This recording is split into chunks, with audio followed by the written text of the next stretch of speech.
നമ്മൾ ഇന്ന് നോക്കാനായിട്ട് പോകുന്നത് ചാപ്റ്റർ 10 ആണ്, യൂണിയൻ എക്സിക്യൂട്ടീവ്സ്. അപ്പം ഈ യൂണിയൻ എക്സിക്യൂട്ടീവ്സ് എന്ന് വെച്ചാൽ ഇതിനകത്ത് മൊത്തത്തിൽ 4 ആളുകളാണ് യൂണിയൻ എക്സിക്യൂട്ടീവ് ലിസ്റ്റിൽ വരുന്നത്. ഈ 4 ആളുകൾ ആരൊക്കെയാണെന്ന് ചോദിച്ചാൽ 1 president, 2 vice president, 3 council of ministers, 4 prime minister. അപ്പം ഇവർ 4 പേരുമാണ് എവിടെയുള്ളത്, യൂണിയൻ എക്സിക്യൂട്ടീവ് ലിസ്റ്റിലുള്ളത്. ഇവർ 4 പേരെ പറ്റിയിട്ട് നമുക്ക് പഠിക്കാനായിട്ടുണ്ട്. വളരെ ഇമ്പോർട്ടൻറ്റ് ചാപ്റ്ററാണ്. Just listen. സോ ഫസ്റ്റ് നമ്മൾ നോക്കാനായിട്ട് പോകുന്നത് പ്രസിഡൻറ്റ്. അപ്പോൾ ആരാണ് ഇന്ത്യൻ പ്രസിഡൻറ്റ്? അപ്പോൾ നമ്മുടെ ഇന്ത്യൻ പ്രസിഡൻറ്റ് ആരാന്ന് ചോദിച്ചു കഴിഞ്ഞാൽ നമ്മുടെ ഇന്ത്യയുടെ പ്രഥമ പൗരനാണ് നമ്മുടെ ഇന്ത്യൻ പ്രസിഡൻറ്റ് എന്ന് പറയുന്നത്. ഈ ഇന്ത്യൻ പ്രസിഡൻറ്റ് കുറേ റോള് നമ്മുടെ ഇന്ത്യയിൽ വഹിക്കുന്നുണ്ട്. അപ്പം നമ്മുടെ ഇന്ത്യയിലേക്ക് പുതിയൊരു രാജ്യം അല്ലെങ്കിൽ പുതിയൊരു സ്റ്റേറ്റോ ഒക്കെ ഇന്ത്യയിലേക്ക് ലയിക്കുന്ന സമയത്ത് നമ്മുടെ ഈ പ്രസിഡൻറ്റിൻ്റെ പേരിലായിരിക്കും വാങ്ങിക്കുന്നത്. മനസ്സിലായോ? അപ്പം ഇന്ത്യ വേറെ ഏതെങ്കിലും രാജ്യങ്ങളുമായിട്ട് യുദ്ധം ഏർപ്പെടുന്ന സമയത്തും എന്തായിരിക്കും, ഈ പ്രസിഡൻറ്റിൻ്റെ പേരിലായിരിക്കും എല്ലാം ഉള്ളത്. അപ്പോൾ അത്രയ്ക്കും ഇന്ത്യ റെപ്രസെൻറ്റ് ചെയ്യുന്ന ഒരു ഇന്ത്യയിലെ പ്രഥമ പൗരനാണ് നമ്മുടെ ഇന്ത്യൻ പ്രസിഡൻറ്റ്. അപ്പം ഒരു വ്യക്തി ഇന്ത്യൻ പ്രസിഡൻ്റ് ആവാനായിട്ടുള്ള ക്വാളിഫിക്കേഷൻസ് എന്താണെന്ന് ചോദിച്ചാൽ, ഒന്നാമത് ഇന്ത്യൻ സിറ്റിസൺ ആയിരിക്കണം. അതായത് ഇന്ത്യയിൽ ജനിച്ച് വളർന്ന ഒരാൾക്ക് മാത്രമേ എന്ത് ചെയ്യാൻ പറ്റുള്ളൂ, നമ്മുടെ ഇന്ത്യൻ പ്രസിഡൻറ്റ് ആവാനായിട്ട് പറ്റുള്ളൂ. 35 വയസ്സെങ്കിലും എന്തുണ്ടായിരിക്കണം, ഓൾഡായിട്ടുള്ള ഒരാളായിരിക്കണം. കാരണം ഇത് വളരെയധികം ഒരു ഗൗരവമുള്ളൊരു ജോലിയാണ്. അപ്പോൾ അത്രയ്ക്കും മെച്യൂർഡ് ആയിട്ടുള്ള ഒരാൾക്ക് മാത്രമേ എന്ത് ചെയ്യാൻ പറ്റുള്ളൂ, ഈ ഒരു കാര്യം ചെയ്യാനായിട്ട് പറ്റുള്ളൂ. ഈ ഇന്ത്യൻ പ്രസിഡൻറ്റിൻ്റെ വേറൊരു ക്വാളിഫിക്കേഷൻ എന്ന് വെച്ച് കഴിഞ്ഞാൽ ഈ അദ്ദേഹത്തിന് വേറെ ഒരു സ്ഥലത്ത് നിന്ന് ഒരു ഓഫീസ് ഓഫ് പ്രോഫിറ്റ് ഒന്നും ഉണ്ടാവാനായിട്ട് പാടില്ല. എന്ന് വെച്ചാൽ ഇദ്ദേഹത്തിൻ്റെ മെയിനായിട്ട് ഇന്ത്യൻ പ്രസിഡന്റ് എന്ന രീതിയിൽ ഇദ്ദേഹത്തിന് കിട്ടുന്ന വരുമാനം ആയിരിക്കണം ഇദ്ദേഹത്തിൻ്റെ വരുമാനം. വേറെ ബിസിനസ്സോ വേറെ ഒരു കാര്യത്തിൽ ഇദ്ദേഹം ഇൻവെസ്റ്റ് ചെയ്യാനായിട്ട് പാടില്ല. കാരണം അത്രയ്ക്കും ഗൗരവമുള്ള ജോബാണ് ഒരു ഇന്ത്യയുടെ പ്രസിഡന്റ് എന്ന് പറയുന്നത്. ഓക്കെ, അപ്പോൾ അങ്ങനെ ഇനി അടുത്ത് ഇദ്ദേഹത്തിൻ്റെ വേറൊരു ക്വാളിഫിക്കേഷനാണ് ലോകസഭ അംഗമാവാനായിട്ടുള്ള യോഗ്യതകളും ആർക്കുണ്ടായിരിക്കണം, നമ്മുടെ ഇന്ത്യൻ പ്രസിഡന്റ് ഉണ്ടായിരിക്കണം. അപ്പം ഇത്രയും പ്രത്യേകതകളാണ് അല്ലെങ്കിൽ ഇത്രയും ക്വാളിഫിക്കേഷൻസ് ആണ് നമ്മുടെ ഇന്ത്യൻ പ്രസിഡന്റിന് വേണ്ടത്. ഇനി ആരാണ് നമ്മുടെ പ്രസിഡന്റിനെ നിയമിക്കുന്നത്? പാർലമെൻറ്റിൽ നിന്നും തിരഞ്ഞെടുക്കപ്പെട്ട അംഗങ്ങളും നിയമസഭയിൽ നിന്നും തിരഞ്ഞെടുക്കപ്പെട്ട അംഗങ്ങളും കൂടെ ചേർന്നിട്ടാണ് എന്ത് ചെയ്യുന്നത്, നമ്മുടെ പ്രസിഡന്റിനെ തിരഞ്ഞെടുക്കുന്നത്. ഇവർ തന്നെയാണ് ഈ പ്രസിഡന്റ് എന്തെങ്കിലും ഭരണഘടനാ വിരുദ്ധമായിട്ട് എന്തെങ്കിലും പ്രവർത്തിച്ചു കഴിഞ്ഞാലോ അല്ലെങ്കിൽ ഇദ്ദേഹത്തിന് റിമൂവൽ ചെയ്യുന്നതും ഇവരൊക്കെ ചേർന്നിട്ടാണ് കേട്ടോ. അപ്പം തിരഞ്ഞെടുക്കുന്നതും ഇവരാണ്, റിമൂവൽ ചെയ്യാനുള്ള ഒരു റൈറ്റും ഇവർക്കാണ് ഉള്ളത്. അപ്പം പ്രസിഡന്റിൻ്റെ റിമൂവൽ എങ്ങനെയാണെന്ന് ചോദിച്ചാൽ ഇതിനൊരു വേറൊരു പേരുണ്ട്, ഇംപീച്ച്മെൻറ്റ് എന്ന് പറയും. അപ്പം ഇദ്ദേഹം ഭരണഘടനയ്ക്കെതിരായിട്ട് എന്തെങ്കിലുമൊക്കെ പ്രവർത്തിച്ചിട്ടുണ്ടെങ്കിൽ എന്ത് ചെയ്യും, ഇദ്ദേഹത്തിൻ്റെ സ്ഥാനത്ത് നിന്നും റിമൂവൽ ചെയ്യുന്ന പ്രോസസ്സാണ് ഇംപീച്ച്മെൻറ്റ്. ഓക്കെ, ഇനി നമുക്ക് നോക്കാം നമ്മുടെ പ്രസിഡൻറ്റിൻ്റെ പവേഴ്സ് എന്തൊക്കെയാണെന്ന് നോക്കാം. അപ്പോൾ നമ്മുടെ പ്രസിഡൻറ്റിൻ്റെ പവേഴ്സ് എന്തൊക്കെയാണെന്ന് ചോദിച്ചു കഴിഞ്ഞാൽ, പ്രസിഡൻറ്റിൻ്റെ ഒന്നാമത്തെ പവർ എന്ന് പറയുമ്പോൾ എക്സിക്യൂട്ടീവ് പവേഴ്സ്, അതായത് ഭരണഘടന ചുമതല. എന്ന് വെച്ചാൽ നമ്മുടെ പ്രസിഡൻ്റാണ് ഗവർണറെയും മന്ത്രിമാരെയും സുപ്രീം കോടതി ജഡ്ജ്, ഹൈക്കോടതി ജഡ്ജ് ഇങ്ങനെയുള്ള നിരവധി ആളുകളെ നിയമിക്കുന്നത് ആരാണ്, നമ്മുടെ ഇന്ത്യൻ പ്രസിഡൻ്റാണ്. രണ്ടാമത് ധനപരമായിട്ടുള്ള അധികാരം എന്ന് വെച്ച് കഴിഞ്ഞാൽ ബഡ്ജറ്റ് അവതരിപ്പിക്കുന്നത് ആരാണ്, നമ്മുടെ പ്രസിഡൻറ്റിൻ്റെ നിർദ്ദേശപ്രകാരമാണ്. അത് മാത്രമല്ല നമുക്ക് കുറച്ച് ഫണ്ട് ഉണ്ട് ഇന്ത്യയിൽ, കൺസോളിഡേറ്റ് ഫണ്ട്, കണ്ടീജൻസി ഫണ്ട്, അങ്ങനെ നിരവധി ഫണ്ടുകളുണ്ട്. ഒക്കെ ഓരോ കാര്യത്തിന് വേണ്ടിയിട്ട് നീക്കി വയ്ക്കുന്ന കുറേ ഫണ്ടുകളുണ്ട്.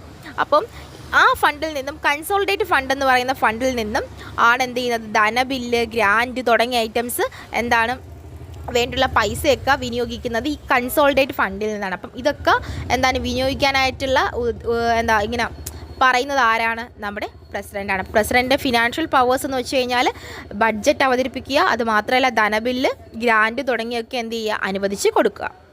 മൂന്നാമത് ഡിപ്ലോമാറ്റിക് പവർ. ഈ ഡിപ്ലോമാറ്റിക് പവർ എന്താണെന്ന് ചോദിച്ചു കഴിഞ്ഞാൽ, നമ്മുടെ വിദേശ രാജ്യങ്ങളുണ്ടല്ലോ, നമ്മുടെ ഇന്ത്യയിൽ നിന്നൊരു റെപ്രസെൻറ്റേറ്റീവ് എല്ലാ രാജ്യങ്ങളിലും ഉണ്ടായിരിക്കും. അങ്ങനെയുള്ള ആളുകളെ നമ്മൾ അംബാസിഡേഴ്സ് എന്ന് പറയും. മനസ്സിലായോ?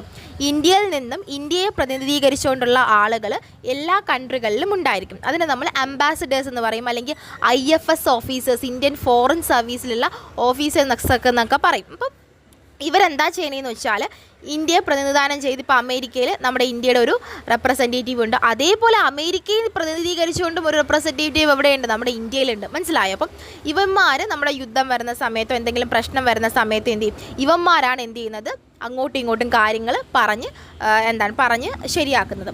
മാത്രമല്ല ഒരു യുദ്ധം പ്രഖ്യാപിക്കുന്ന സമയത്ത് ഫസ്റ്റ് എന്ത് ചെയ്യും, നമ്മുടെ അംബാസിഡേഴ്സിനെ ഇന്ത്യയിലേക്ക് എത്തിക്കുകയാണ് അവർ ചെയ്യുന്നത്. ഓക്കെ, നമ്മുടെ നോർത്ത് വഴി ഒഴിച്ച് ബാക്കിയുള്ള കുറേ രാജ്യങ്ങളിൽ ഇങ്ങനെ അംബാസിഡേഴ്സ് ഉണ്ട്. ഓക്കെ, ഇനി അടുത്ത് അപ്പോൾ അടുത്ത അതെ നമ്മൾ പറഞ്ഞു ഡിപ്ലോമാറ്റിക് പവേഴ്സ് എന്താണെന്ന് വെച്ചാൽ ഒന്നുകൂടി പറയാം, ഈ അംബാസഡേഴ്സിനെയൊക്കെ നിയമിക്കുന്നത് ആരാണ്? നമ്മുടെ പ്രധാനമന്ത്രിയാണ്. നമ്മൾ പറഞ്ഞു ഓരോ രാജ്യത്തു നിന്നും പ്രതിനിധാനം ചെയ്യുന്ന, നമ്മുടെ ഇന്ത്യയെ പ്രതിനിധാനം ചെയ്യുന്ന ഈ ഒരു അംബാസഡേഴ്സിനെയൊക്കെ അപ്പോയിൻമെൻറ്റ് ചെയ്യുന്നത് ആരാണ്? നമ്മുടെ പ്രസിഡൻ്റാണ്. ഇനി അടുത്ത് പ്രസിഡൻറ്റിൻ്റെ ലെജിസ്ലേറ്റീവ് പവേഴ്സ് എന്ന് വെച്ച് കഴിഞ്ഞാൽ നമുക്കറിയാം പാർലമെൻറ്റിന് വിളിച്ചു കൂട്ടാനും പിരിച്ചു വിടാനും, പാർലമെൻറ്റ് 2 തവണ വിളിച്ചു കൂട്ടും, അതേപോലെ പിരിച്ചു വിടും. ഇതിനുള്ള റൈറ്റ് ആർക്കാണുള്ളത്? നമ്മുടെ പ്രസിഡൻറ്റിനാണുള്ളത്. മാത്രമല്ല കല, സാഹിത്യം, ശാസ്ത്രം എന്നീ വിഷയങ്ങളിൽ പ്രാഗൽഭ്യമുള്ള വ്യക്തികളെ നോമിനേറ്റ് ചെയ്യുന്നതും ആരാണ്? നമ്മുടെ പ്രസിഡൻറ്റിൻ്റെ ഒരു ലെജിസ്ലേറ്റീവ് ആയിട്ടുള്ള ഒരു പവറാണ്. അപ്പോൾ ലെജിസ്ലേറ്റീവ് പവേഴ്സ് എന്താണെന്ന് വെച്ച് കഴിഞ്ഞാൽ പാർലമെൻറ്റിന് 2 വർഷത്തിൽ കൂടുതൽ പാർലമെൻറ്റിന് 1 വർഷത്തിൽ 2 തവണ വിളിച്ചു കൂട്ടാനുള്ള റൈറ്റ് ആർക്കുണ്ട്? നമ്മുടെ പ്രസിഡൻറ്റിനുണ്ട്. മാത്രമല്ല നമ്മൾ കഴിഞ്ഞ ക്ലാസ്സിൽ പറഞ്ഞിട്ടുണ്ടായിരുന്നു, നമ്മൾ പ്രസിഡൻ്റാണ് ഒരു 12 പേരെ നോമിനേറ്റ് ചെയ്യുന്ന ഒരു പരിപാടി പ്രസിഡൻറ്റിനുള്ള കാര്യം നമ്മൾ പറഞ്ഞിട്ടുണ്ട്. അപ്പം ഓരോ രംഗത്തു നിന്നും ഒരു പ്രാവീണ്യമുള്ള ആളുകളെ നോമിനേറ്റ് ചെയ്യാനുള്ള റൈറ്റും നമ്മുടെ പ്രസിഡൻറ്റിനുണ്ട്. പിന്നെ ആംഗ്ലോ ഇന്ത്യൻ ആ ഒരു കമ്മ്യൂണിറ്റിയിൽ നിന്ന് 2 പേരെ ലോകസഭയിലേക്ക് നോമിനേറ്റ് ചെയ്യാനുള്ള അവകാശം നമ്മുടെ പ്രസിഡൻറ്റിനുണ്ട്. പക്ഷേ ഇപ്പോൾ അതെടുത്ത് മാറ്റിയിട്ടുണ്ട് കേട്ടോ. അപ്പം ഇത്രയും കാര്യങ്ങളാണ് പ്രസിഡൻറ്റിൻ്റെ ലെജിസ്ലേറ്റീവ് പവേഴ്സ്. അപ്പം ലെജിസ്ലേറ്റീവ് പവേഴ്സ് എന്ന് വെച്ച് കഴിഞ്ഞാൽ ഒന്നുമില്ല, നമ്മുടെ പാർലമെൻറ്റ് വർഷത്തിൽ 2 തവണ വിളിച്ചു കൂട്ടാനും പിരിച്ചുവിടാനുമുള്ള അവകാശം ആർക്കുണ്ട്?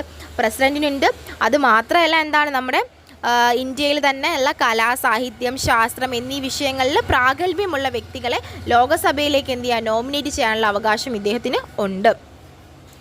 ഇനി അടുത്ത് നമുക്ക് നോക്കാം എന്താണ് പ്രസിഡൻറ്റിൻ്റെ ഓർഡിനൻസ് പവർ, അതായത് the power to issue ordinance. അതായത് നമ്മുടെ ജയിലിൽ ശിക്ഷ വിധിച്ച തടവുകാരുണ്ടല്ലോ, ഇവർക്ക് ഇവരുടെ ശിക്ഷയുടെ കാലയളവ് കുറയ്ക്കാനായിട്ടുള്ള അവകാശം ആർക്കുണ്ട്? നമ്മുടെ പ്രസിഡൻറ്റിനുണ്ട്. ഇപ്പോൾ എക്സാമ്പിൾ പറഞ്ഞാൽ തൂക്ക് കയറ് ഉറപ്പ് ഉള്ള ഒരാൾ, ഈ തൂക്ക് കയറ് ഉറപ്പുള്ള ആൾക്ക് അയാളുടെ ആ ഒരു ശിക്ഷ ജീവപര്യന്തമാക്കാനുള്ള റൈറ്റ് ആർക്കുണ്ട്?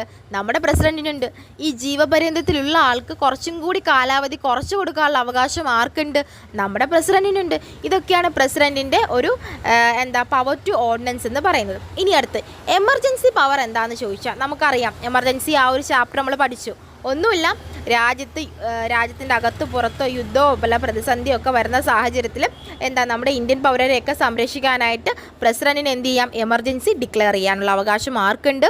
നമ്മുടെ പ്രസിഡൻറ്റിനുണ്ട്. ഇനി അടുത്ത് എന്താണ് പ്രസിഡൻറ്റിൻ്റെ മിലിറ്ററി പവർ എന്ന് ചോദിച്ചു കഴിഞ്ഞാൽ നമുക്കറിയാം, ഇദ്ദേഹമാണ് കരസേന, വ്യോമസേന, അങ്ങനെയുള്ള നാവികസേന, ഇങ്ങനെയുള്ള സേനകളിലൊക്കെയുള്ള ആളുകളുടെ ഹെഡ് അല്ലെങ്കിൽ മേധാവിനെയൊക്കെ തിരഞ്ഞെടുക്കുന്നത് ആരാണ്? നമ്മുടെ പ്രസിഡൻ്റാണ്. ഇദ്ദേഹത്തിൻ്റെ ഇദ്ദേഹത്തിൻ്റെ ആ ഒരു പവറാണ് എല്ലാത്തിൻ്റെയും ഹെഡിനെ തിരഞ്ഞെടുക്കുക. മാത്രമല്ല ഈ ഏതെങ്കിലും രാജ്യങ്ങളുമായിട്ട് യുദ്ധം ചെയ്യാനായിട്ടുള്ള ആ ഒരു അധികാരവും ആർക്കാണുള്ളത്? നമ്മുടെ പ്രസിഡൻറ്റിൻ്റെ മിലിറ്ററി പവറിലുള്ള അധികാരമാണ്. ഓക്കെ, ഇത്രയും കാര്യങ്ങൾ മാത്രമേ ഉള്ളൂ പ്രസിഡൻറ്റ്. പക്ഷേ ഈ പ്രസിഡൻറ്റിൻ്റെ പവേഴ്സിനെ പറ്റിയിട്ട് എക്സാമിന് ചോദിച്ചിട്ടുണ്ട്. ഫിനാൻഷ്യൽ പവറൊക്കെ വളരെ ഇമ്പോർട്ടൻ്റ് ആണ്, അപ്പോൾ നിങ്ങളത് പഠിച്ചു വയ്ക്കാം. ഇനി നമുക്ക് നോക്കാം ആരാണ് വൈസ് പ്രസിഡൻറ്റ്. നമുക്കറിയാം പ്രസിഡൻറ്റ് കഴിഞ്ഞാൽ ആരാണ്? വൈസ് പ്രസിഡൻ്റ് ആണ്. അപ്പോൾ പ്രസിഡൻറ്റിന് വേണ്ട എല്ലാ യോഗ്യതകളും ആർക്കും വേണം? വൈസ് പ്രസിഡൻറ്റിനും വേണം. ഓക്കെ, ഒരു പ്രധാനപ്പെട്ട കാര്യം, പ്രസിഡൻറ്റിൻ്റെ ഒരു യോഗ്യതയാണ് ലോകസഭയുടെ അംഗമാകണം എന്നുള്ള യോഗ്യത ആർക്കുണ്ട്? പ്രസിഡൻറ്റിനുണ്ട്. പക്ഷേ വൈസ് പ്രസിഡൻറ്റിന് ലോകസഭയിൽ അംഗമാവേണ്ട, രാജ്യസഭയിൽ അംഗമാവാനായിട്ടുള്ള യോഗ്യത മാത്രം ഉണ്ടായാൽ മതി. ഓക്കെ, അതൊന്ന് ഓർത്ത് വയ്ക്കുക. പിന്നെ അടുത്ത് നമുക്കറിയാം പ്രസിഡൻറ്റിന് വേണ്ട എല്ലാ യോഗ്യതകളും ആർക്ക് വേണം? വൈസ് പ്രസിഡൻറ്റിന് വേണം. അപ്പോൾ വൈസ് പ്രസിഡൻറ്റ് എന്താ ചെയ്യുന്നതെന്ന് ചോദിച്ചാൽ, ഇപ്പം പ്രസിഡൻറ്റിൻ്റെ ഓഫീസ് വേക്കൻ്റ് ആവണ 3 സാഹചര്യങ്ങളുണ്ട്. ഓഫീസ് വേക്കൻസി എന്ന് വെച്ചാൽ പ്രസിഡൻറ്റ് ഓഫീസിൽ ഇല്ലാത്ത സമയം. 1 അയാൾ മരിക്കുമ്പോൾ, 2 അയാൾക്ക് ഹെൽത്ത് ഇഷ്യൂസ് വരുമ്പോൾ, 3 അയാളുടെ ഇംപീച്ച്മെൻറ്റ് എന്ന് വെച്ചാൽ അയാളെ ഇപ്പം മാറ്റി നിർത്തുന്ന ഒരു സ്റ്റേജ്. അയാളെ തെറ്റുകാരനാണെന്ന് കണ്ടു കഴിഞ്ഞാൽ കുറച്ച് നാളത്തേക്ക് അയാളെ മാറ്റി നിർത്തും, ആ ഒരു സ്റ്റേജ്. ഈ 3 സ്റ്റേജിലാണ് നമ്മുടെ പ്രസിഡൻറ്റിൻ്റെ ഓഫീസ് വേക്കൻ്റ് ആയിട്ട് കിടക്കുന്നത്. ഈ വേക്കൻ്റ് ആയിട്ട് കിടക്കുന്ന സമയത്ത് എന്ത് ചെയ്യണം? ഈ വൈസ് പ്രസിഡൻ്റാണ് പ്രസിഡൻറ്റിൻ്റെ ഡ്യൂട്ടി ചെയ്യുന്നത്. അപ്പം പ്രസിഡൻറ്റിൻ്റെ ഓഫീസ് വേക്കൻ്റായി കിടക്കുന്ന സാഹചര്യങ്ങളിൽ വൈസ് പ്രസിഡൻ്റാണ് ആ പ്രസിഡൻറ്റിൻ്റെ ഡ്യൂട്ടികളെല്ലാം നടത്തുന്നത് ആരാണ്? നമ്മുടെ വൈസ് പ്രസിഡൻ്റാണ്. ഇതാണ് വൈസ് പ്രസിഡൻറ്റിൻ്റെ മെയിനായിട്ടുള്ള ഡ്യൂട്ടീസ് എന്ന് പറയുന്നത്. ഇനി നമുക്ക് നെക്സ്റ്റ് നോക്കാം, പ്രൈം മിനിസ്റ്ററിനെ പറ്റി നോക്കാം. ഓക്കെ, പ്രൈം മിനിസ്റ്റർ ആരാണെന്ന് ചോദിച്ചാൽ യൂണിയൻ എക്സിക്യൂട്ടീവ് ലിസ്റ്റിലെ 3ാമത്തെ ആളാണ് പ്രൈം മിനിസ്റ്റർ, അതായത് നമ്മുടെ പ്രധാനമന്ത്രി. അപ്പം പ്രധാനമന്ത്രി നമുക്കറിയാം ലോകസഭയിൽ ജയിച്ച പാർട്ടിയുടെ ഒരു നേതാവാണ് നമ്മളുടെ പ്രധാനമന്ത്രി എന്ന് പറയുന്നത്. അപ്പോൾ ലോകസഭയിൽ വിജയിച്ച പാർട്ടിയുടെ ഒരു നേതാവാണ് നമ്മുടെ പ്രധാനമന്ത്രി. ഈ പ്രധാനമന്ത്രി എന്താ ചെയ്യുന്നതെന്ന് ചോദിച്ചാൽ ബാക്കിയുള്ള മന്ത്രിമാർക്കുണ്ടല്ലോ ഏതൊക്കെ സീറ്റുകൾ കൊടുക്കണം എന്നൊക്കെ തീരുമാനിക്കുന്നത് ആരാണ്? നമ്മുടെ പ്രധാനമന്ത്രിയാണ്. ബാക്കിയുള്ള മന്ത്രിമാർക്ക് വേണ്ട സീറ്റുകൾ ആരൊക്കെ മന്ത്രിയാക്കണം, വേണ്ട സീറ്റുകളൊക്കെ കൊടുക്കുന്നത് ആരാണ്? നമ്മുടെ പ്രധാനമന്ത്രിയാണ്. അദ്ദേഹത്തിൻ്റെ നിർദ്ദേശപ്രകാരമാണ് കേട്ടോ. അത് മാത്രമല്ല ലോകസഭാ സമ്മേളനമൊക്കെ ഇദ്ദേഹത്തിൻ്റെ നിർദ്ദേശപ്രകാരമാണ് പ്രസിഡന്റ് വിളിച്ചു കൂട്ടുന്നത്. മാത്രമല്ല ലോകസഭ രാജ്യത്തിൻ്റെയും ഒക്കെ ഒരു നേതാവെന്ന് പറയുന്നത് നമ്മുടെ പ്രൈം മിനിസ്റ്ററാണ്. അപ്പോൾ അത്രയ്ക്കും വലിയ റോളാണ്. ഇനി നമുക്ക് നെക്സ്റ്റ് നോക്കാം council of ministers. Council of ministers എന്ന് വെച്ചാൽ ആർട്ടിക്കിൾ 74 പ്രകാരമാണ് ഈ കൗൺസിൽ ഓഫ് മിനിസ്റ്റേഴ്സ് എന്ന് പറയുന്ന ആ ഒരു ഗ്രൂപ്പ്. ഇവന്മാരെ ഒന്നും ചെയ്യുന്നില്ല. നമ്മുടെ പ്രസിഡന്റ് ഉണ്ടല്ലോ, പ്രസിഡന്റിനെ തീരുമാനങ്ങളൊക്കെ എടുക്കാനായിട്ട് സഹായിക്കുന്നത് ആരാണ്? നമ്മുടെ കൗൺസിൽ ഓഫ് മിനിസ്റ്റേഴ്സ് ആണ്. അപ്പോൾ ഇവന്മാരാണ് എന്ത് ചെയ്യുന്നത്? നമ്മുടെ പ്രസിഡന്റിന് തീരുമാനങ്ങളൊക്കെ എടുക്കാനായിട്ട് സഹായിക്കുന്നത്. രാജ്യത്തിൻ്റെ സമാധാനം, സുരക്ഷിതത്വം, അതേപോലെ തന്നെ ജനക്ഷേമം, വിദേശ ആക്രമണങ്ങൾ വരുന്ന സമയത്ത് രാജ്യത്തെ സംരക്ഷിക്കുക, അങ്ങനെ എല്ലാ കാര്യങ്ങളും നോക്കുന്നത് ആരാണ്? നമ്മുടെ കൗൺസിൽ ഓഫ് മിനിസ്റ്റേഴ്സ് ആണ്. ഇനി നമുക്ക് നോക്കാം എന്താണ് കളക്റ്റീവ് റെസ്പോൺസിബിലിറ്റീസ് എന്ന് നോക്കാം. കളക്റ്റീവ് റെസ്പോൺസിബിലിറ്റീസ് എന്ന് വെച്ചാൽ ഒന്നുമില്ല, നമുക്കറിയാം കേന്ദ്ര മന്ത്രിസഭയുടെയും പാർലമെൻറ്റും ഒക്കെ ഒരുമിച്ച് ചേർന്ന് പ്രവർത്തിക്കുന്നതിനെയാണ് നമ്മൾ കൂട്ടുത്തരവാദിത്തം. ഒന്നും കൂടെ പറയാം, കേന്ദ്ര മന്ത്രിസഭയിലെ മന്ത്രിമാരും പാർലമെൻറ്റിലെ മെമ്പേഴ്സും എല്ലാവരും കൂടി ചേർന്ന് കൂട്ടായിട്ട് പ്രവർത്തിക്കുന്നതിനെ നമ്മൾ എന്തെന്ന് പറയുന്നു? കളക്റ്റീവ് റെസ്പോൺസിബിലിറ്റി എന്ന് പറയുന്നു. ഇനി നമുക്ക് നെക്സ്റ്റ് നോക്കാം ക്യാബിനറ്റ് എന്താണ്, കൗൺസിൽ ഓഫ് മിനിസ്ട്രി എന്താണ്.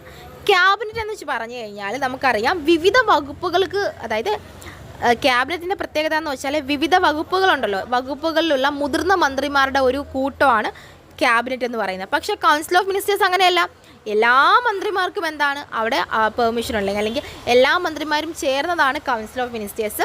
ക്യാബിനറ്റ് എന്ന് വെച്ചാൽ അങ്ങനെയല്ല, വിവിധ ചുമതലകളുള്ള മുതിർന്ന മന്ത്രിമാർ മാത്രമേ എവിടെ കാണത്തുള്ളൂ? ക്യാബിനറ്റിൽ കാണത്തുള്ളൂ. അപ്പം ഇത്രയും കാര്യങ്ങളാണ് ഈ ഒരു ചാപ്റ്ററിനകത്ത് നിങ്ങൾക്ക് പഠിക്കാനായിട്ടുള്ളത്. സോ ഈ ക്ലാസ് നിങ്ങൾക്ക് എല്ലാവർക്കും ഇഷ്ടമായെന്ന് ഞാൻ വിചാരിക്കുന്നു.